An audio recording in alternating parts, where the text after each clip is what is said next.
Have you ever wondered what keeps this big, big building so nice and warm in the wintertime? Well, yeah, we have these heaters that sit here, but where does the heat come from? I don't know. Let's find out, shall we? Let's take a walk. We have these radiators. Yeah. And these pipes, they go into the floor. I wonder where those pipes go. Let's go downstairs and find out. Ooh, kind of dark and scary.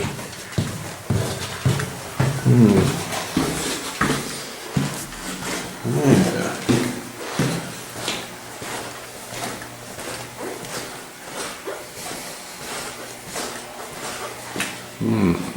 That's a big door. Let's find out what's back here. Ah, there's all the pipes. Keep closed. Whoa, there it is. There's the heart of our church. Our twin boilers, affectionately called the twins. That's what keeps us warm. These big ugly machines.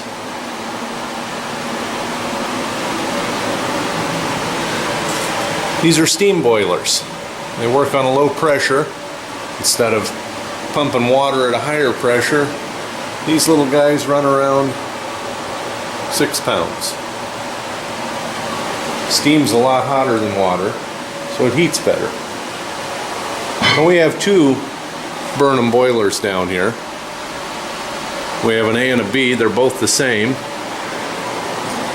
And the reason we have 2 is we have a fail-safe. If we decide we're going to heat this entire building at the drop of a hat, one boiler's not going to quite get the job done quick enough. So we have a second boiler that'll kick in. To save money, we run just one boiler most of the time, and we're a little more careful about how we heat things up. However, if the day came, we could fire both of these girls up and heat this building in about 20 minutes, which is unheard of. Now our cold air return is opening up. It's going to start drawing air from outside in so we don't deplete the oxygen.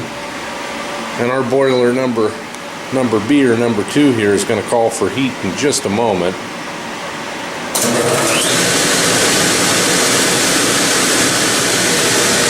So now it's going to go through a series of tests where it checks its sail switch, make sure that it's got its inducer motor running. Quite a unique situation. And we have very large gas valves. This right here will open and send gas into the second valve.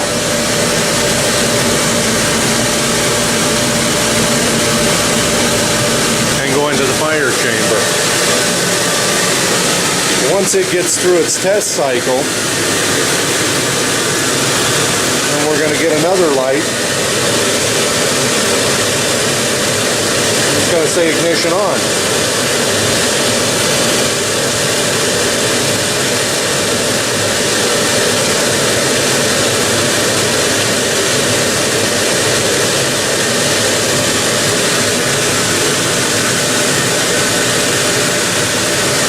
When the ignition comes on, basically have a giant spark plug down here that lights up.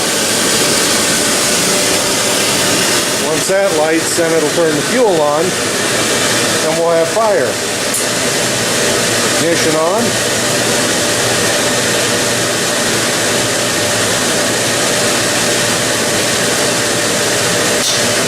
Fuel on, and we have fire. Now the ignition shuts off.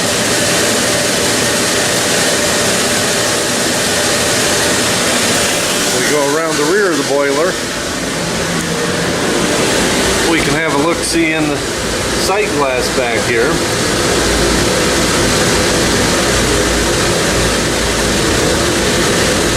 That our dollar is going up the chimney.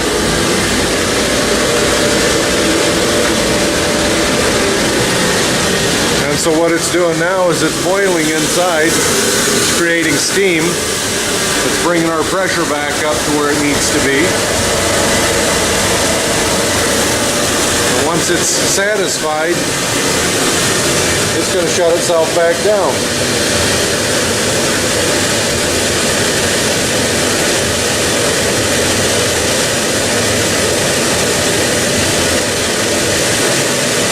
And off it goes.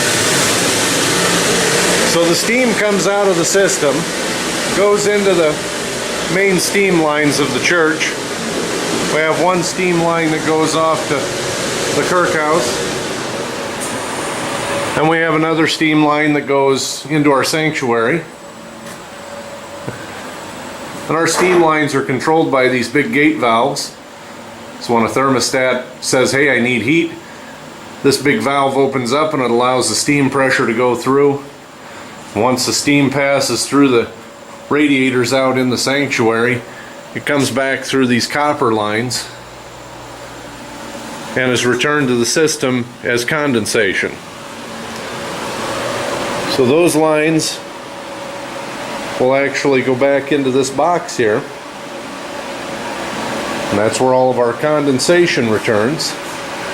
That pump kicks on once in a while and puts the condensation back over into our condensation fill tank. And what this tank does is the boiler says, hey, you've taken water away from me, these pumps turn on and they keep our water level at the proper height in the boilers. And then the system starts all over again. It calls for heat. The door opens up over here.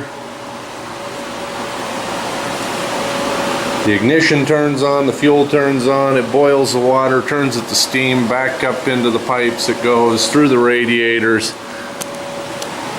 turns to condensation, goes into the condensation tank, into the condensation hold tank, and then back into the boilers to repeat the process. So that, my friends, is where the heat comes from that comes out of those radiators.